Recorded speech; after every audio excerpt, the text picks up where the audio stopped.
20 years old po, nag-asawa na ako, sumabak na ako sa hirap. Akala ko masarap eh. Hindi pala ganun kadali. Oo, maaga kong sinuway ang sabi ng magulang ko. So bilang parang nahiya ako sa sarili ko. Pero proud din ako kasi bilang may bahay, pag may anak ka, may asawa ka, parang nakaka-challenge yun eh. Mas nakaka-inspired. Kasi kung wala akong anak, baka wala akong pangarap. Para sa akin yun ah. So sabi ko, okay lang to. Kailangan ko lang talaga sigurong magsakripisyo. Kailangan ko bilang nanay, kasi ano tayo, pusong mamon tayo eh, lalong-lalo na sa anak. Wala tayong ibang iniisip kundi para sa pamilya, para sa anak, para sa pamilya, para sa anak. Lahat ng kapwa ko may bahay, ganun kasi lang iniisip. Wala tayong ibang, isusugal natin buhay natin para sa pamilya eh, parang ganun. So sabi ko, mag-abroad ka para mabayaran yung utang natin. So pag-abroad niya, good news, sunod-sunod yung dilubyo. Namatay biyanan ko, and then last November na operahan ako, acute appendicitis. Yun ang pinakagrabe. Nasa OR ka, nagdadasal ka, aside sa bill na iniisip mo, nadadagdag sa utang ko, wala pa yung asawa ko. Yung through cellphone lang. Parang umiiyak, ay, kumusta ka dyan? Tapos sabi ng doktor sa akin, mamamatay ka na anytime. Sabi ko, Diyos ba to? Parang magsabi sa akin. Ay, hindi ko makalimutan sa OR, sabi ko, God, huwag mo muna akong kunin. Kasi may anak pa ko, 3 years old pa po yung anak ko noon. Huwag niyo po muna akong kunin, kasi may pangarap ko sa anak ko. Magkaroon siya ng educational plan. So, habang umiiyak ka, dadasal ka, kasi sana maging successful yung operation, ganun. So, sabi ko, bilang working student, 10 years po ako iniwan ng nanay ko sa Mindanao para mapaaral. Nainiwan ako sa auntie kong may kaya, may business. Kaya doon pa lang, naka-mindset na sa akin na parang ang may pera, yung may mga negosyo. Diba? Ang pera nasa business, sabi ko. So, by December, pag-release sa akin sa ospital, nakilala ko yung sponsor ko. Nangulit siya sa Facebook. Inad ako, yun pala, re-recruitin ako. Kaya pala ako inad. Kaya kung may mag-add sa'yo, ano ba yun? So sabi niya sa akin, Fat, gusto mong business? Sabi ko, marami na akong business na try, pero lahat lubog. Malending, direct selling, naranasan ko maglako ng biskwit, bigas, itlog sa daan. Para lang makatulong sa financial ng asawa ko. Kasi alam na maantayin ko yung buwan ng kita niya, ang hirap. So sabi ko, ayaw ko. Sabi ko, ano ba yung business niya? Sabi niya, networking. Sabi ko, patay. 2010, narinig ko yung number 1 na investigador. Ano sila? So sabi ko, ayaw ko yan. Pangit ng approach mo. Sabi ko, networking. Sabi niya, wala namang mawawala. Try mo lang. Kasi yung upline ko, nasa Amono. So, pinapunta niya, sabi niya, punta ka sa bahay. Sabi ko kay upline June, siya yung po yung nag-ano sa akin one-on-one. Doon tayo sa kapitbahay. Kasi galit yung mama ko sa business. Ayaw na niya kasi sunog na sa business yung ano namin eh. Laki na nang nalugi sa akin. So, pagpunta doon, paglatag sa akin ng OPP sa Global, doon ako natigilan sa how to join. Isa sa benefits yung scholarship certificate. Naalala ko yung pinagdasal ko kay God. Sabi ko, bakit parang opportunity to para sa akin? Ano sabi mo? Sabi ko kay Kuya John, sabi niya, scholarship certificate. Sabi ko, hindi ka nagbibiro, educational plan. Sabi ko, kasi yun yung pinray sa akin eh. Ibig pa lang sabihin yun, si God, parang gagawa ng way. Binigyan man ako ng maraming problema, pero may binigay siya. So sabi ko, ganoon pala yun. So sa mga invites dito, or sa mga members, huwag po natin gawing rason ng problema pag na-invite kasi sa Global. Kadalasan kasi, pag na-invite, may utang ako eh, hindi ko kaya mag-invest. Hindi ganon. Masisipin mo, ito pala yung binigay ng opportunity para mabayaran ng utang mo. Diba? Katulad sa akin.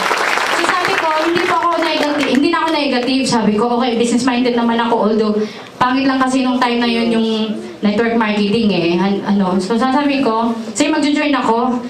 Pag-uwi ng bahay, sa kabaliwang ko doon, sabi ko sa sarili ko, sana ako mangungutang na naman ito. Hindi ako pinaputang ng nanay ko, galit na siya eh. So sabi niya sa isip-isip ko, sabi ko may uncle ako from abroad, siguro mapapautang ako, 7,980. So sa swertehan naman, hindi ako biligo, may pinautang ako na auntie ko. So hugalulat ako, pagbalik ni Kuya Jun, sinuksok kasi bago lang yung sugat ko, sariwang-sariwa, hindi ako makalabas ng bahay. Inipit ko lang sa bulsa niya. Hindi ko po kahit ganun siya kakilala, second time lang. Sumugal ulit ako, hindi ko alam kung babudol-budol ba ako. Diba? Pero sabi ko, laki na ng sinugal ko, sabi na native, pag natakbo ito, patay ako, magbabayad ako ng utang. Pero kinabukasan bumalik siya, dala-dalang global package. Tuwang-tuwa ako dati. So, naging member po ako dito. Pero after 2 months bago ko nakita ang head office. Nung nakita ko February 2011, mas nabaliw ako kasi narinig ko yung mga speaker dito sa stage na to. Talagang nakaka-inspire. Sabi ko, hindi pa ako nagkamali ng business na pinasukan. Eto na yun. Pero may tanungan naman sa isip ko, anong gagawin ko? Hindi ako nakakalabas ng bahay. Bilang may bahay, nandun ka lang eh. Di ba? So dapat, may sistema dapat eh. Doon ko nakilala ang Facebook. Ayan. So sa Facebook, sabi ko, sayang to kung papost-post ako, wala naman akong napapala. Di ba? So nakita ko, sabi ko, ay may potential to. Dito ko gagawin ang AIM Global. So, nanonood, kahit nasa bahay ako, ito para tip na rin sa mga invite namin dito, mga member. Kahit nasa bahay kayo, kahit through YouTube lang magagawa nyo. Katulad ng ginagawa ko. Kasi, 3 years old ang anak ko noon, hindi natin basta-basta naiiwan yun eh. Ayan. Pero after 3 months doing the business, wala pong resulta. Yun po yung maganda doon. Walang resulta. Kasi po, hindi pa pala dapat ganon. Sabi ng upline ko, kailangan mong pag-aralan. Yabang mo kasi. Ayun, sabi niya, hindi kasi, ang direct selling, iba naman dito, ibang AIM Global. May sistema to, pag-aralan mo. Parang nag-talk up ka ng vocational school. Sabi ko, test na nga, 6 months, ito 2 months lang, bibigay ko daw. So April, May, binigay ko, nag-aral ako. Lahat ng training dito sa head office, sinunod ko lang po yung upline ko, bilhin niya, atin ako OPP, training. Nakikinig ako sa mga nagmamam, mga ganong diskarte. Lahat yun in-apply ko sa Facebook. And then after 6 months, may naniwala sa akin from Lebanon, si Ate May Chuan. Ayan. So nakakatay ko lang kasi sabi ko, nakaka-inspired. Ibang tao naniwala sa akin, samantalang asawa ko, pati mama ko. Alos mamurahin na ako, dinagdagan ko na yung utang ko. So sabi ko, dito na lang ako mag-focus sa Facebook. And then, ayun, okay naman siya. Pero tinuloy ko lang talaga yung training kahit nasa bahay. Kahit lahat, pero nakakaranas din ng mga rejection, pang-i-Indian dito sa office. Kaya sabi ko, hindi na muna ako magdala. Baka di ko swerte yung pag-invite sa office. Sa Facebook na lang ako, hakot, todo hakot. After 3 months, nagkakaresulta siya, nagkaroon ako ng international team. Sa Facebook lang. Yung goal ko una is magkaroon ng Alliance Unico International, binigay ni God. At doon, sabi ko nga, i-train ko yung na Facebooker. So, doon sabi ko, naging posible. Ang dating imposible na sinabi ko, naging posible pala. Dahil, ang ginamit ko lang dito is, aside sa sistema sa AIM Global, is believe sa sarili. Ayun. Lahat naman talaga tayo may believe sa sarili eh. Pero para maging believe ka sa sarili mo, kailangan i-commit mo din. Diba? Huwag natin bigyang limitasyon, yung pag-AIM Global. Pero dumating din sa time na halos gusto ko na mag-quit. Pero pag tinignan ko kasi yung problema namin before, ayoko nang balikan eh. Diba? Sino bang na-enjoy sa kahirapan?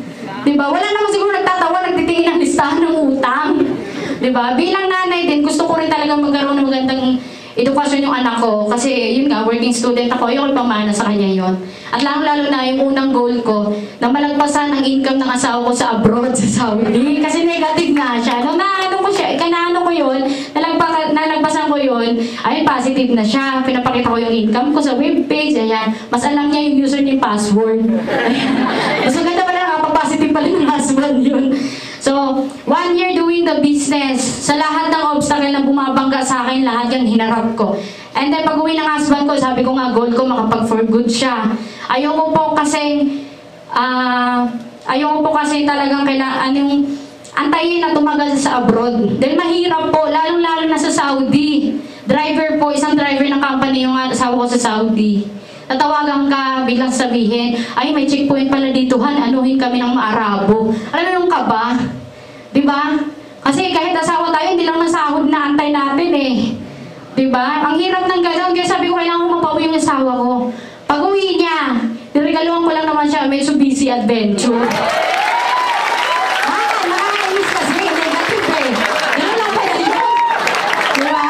Nakakainis, kailangan pag negative, regaluhan mo na. Regalo ng sasakyan. Hindi sa pagmamayabang, pero talagang yun yung naani ko sa AIM Global. Aside pa nun, aside sa nabuo yung family, lahat, pati as anak ko na nakakala ko hindi ko mapaaral, napapasok ko sa pribadong paralan. Sabi ko kahit, kasi 3 years old siya noon, sabi niya, Mama, bakit hindi ako nag-nursery? Sabi ko, Naku, ano lang, pagbigyan mo na si Mama, bigyan mo ko 1 taon. Kasi kung papaaral kita, wala nga eh, marami nga tayong utang. Gusto ko doon ka sa private. Ayun, at least kahit paano natupad naging global lahat yun.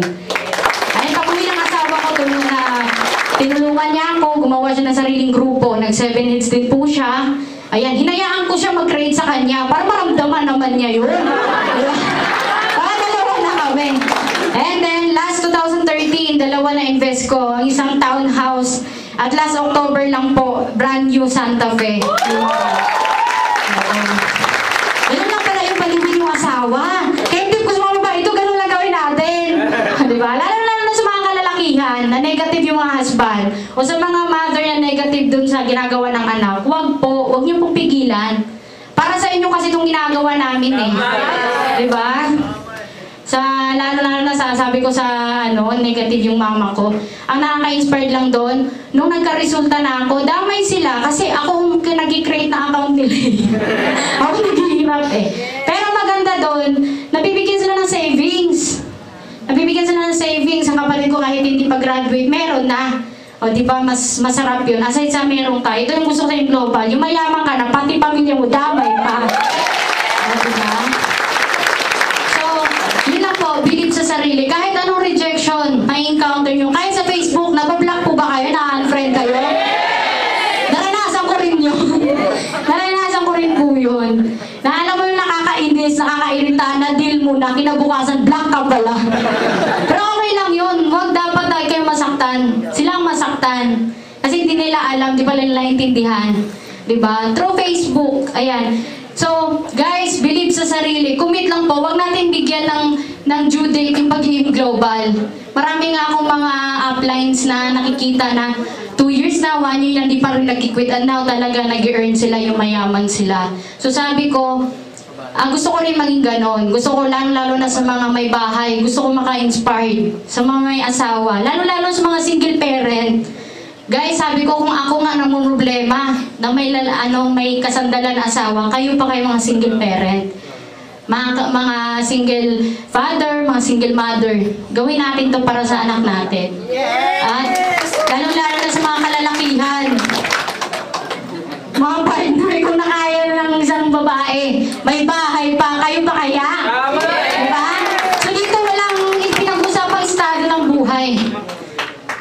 Kasi pag ikaw nagka-resulta, talaga naman, lubos bihaya.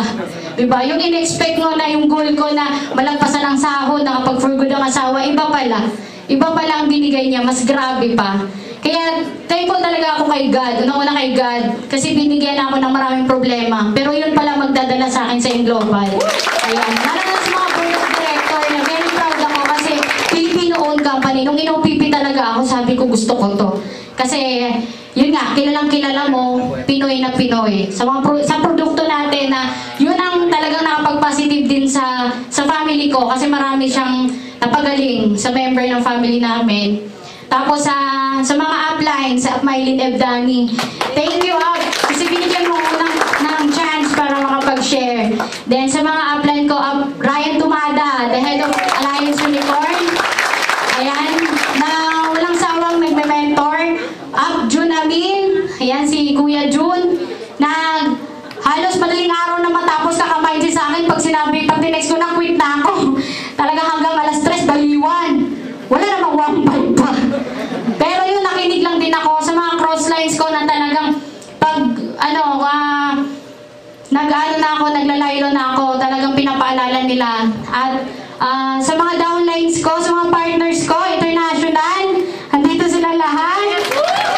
Sa mga naniwala sa akin, lalo sa Justin TV, ang dami nanood ngayon, International Alliance Unicorn, the Facebooker, from Middle East, US, Europe, Asia country. Talagang sabi ko, noong pangarap ko lang, ngayon, andyan na sila naniniwala. Dahil kung wala naman sila, wala ako dito sa harap ngayon eh. Ayan, sa mga nagtiwala, sa mga maraming pera pinadala sa amin. So, sabi ko nga, ang goal namin ngayon is makapag for good. Kasi ngayon marami talaga sa mga leaders namin nakapag labas ng sasakyan. So alam mo yung dating nakabanding mo lang sa Facebook, ngayon kasama mo na. Diba? Yun yung masarap. Kaya tip ko lang po, huwag tayong mag-quit. Huwag kayong mag-quit. Lahat tayo nasasaktan talaga dito. Wala namang nagsasalita dito nang walang rejection na receive, diba? Totoo po yun. Kasi nung ako po, sabi ko, talaga bang ano yan sila? Napagdaan sila ng hirap? Sa akin po pala yun, totoo pala talaga yun. Nabubulol ako. Ayan, so, ayan, ang masasabi ko lang, sa katulad kong may bahay, sa mga invites dito sa mga members, gawin natin ito para sa family natin. Lalo sa mga anak natin. Mahal natin yung mga anak natin. Lalo sa mga sa abroad. Sabi ko nga, marami naman sa nag-abroad dahil sa family, pero parang ayaw na ng opportunity. Okay lang yun. Magigising din sila. Kaya sa mga invites namin dito, go lang ng go. At gagawin natin yung global, hindi lang para magpakasarap, kundi para makuha ang ating mga pangarap. Thank you po. Fatima, Badin. Maraming salamat. Magaling ba si Fatima? Yeah! Para tuloy-tuloy tayo, James. Siguro pakilala na rin natin yung isa sa upline ni Fatima. Ito